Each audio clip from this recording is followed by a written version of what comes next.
வாசிக்கலாம். மார்க் எழுதின சுவிசேஷம் 10வது அதிகாரம் 17வது வசனம். பின்பு இயேசு புறப்பட்டு வழியிலே போகையில் ஒருவன் ஓடி வந்து அவருக்கு முன்பாக முழங்கால் படியிட்டு, நல்ல போதகரே, நித்திய ஜீவனை சுதந்திரித்துக் கொள்ளும்படி நான் என்ன செய்ய வேண்டும் என்று கேட்டான். நித்திய ஜீவனை குறித்து பார்த்து கொண்டிருக்கிறோம்.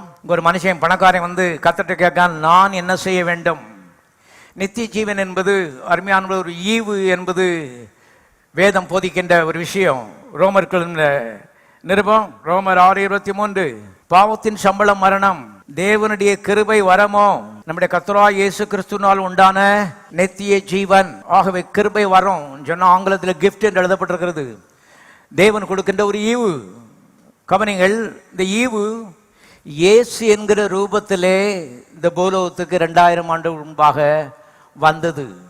ஆகவே தான் யோவான் 3:16 விதமாய் சொல்கிறது.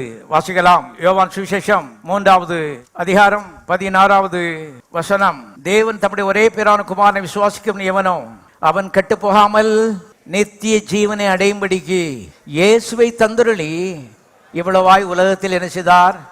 அன்பு கூர்ந்தார்.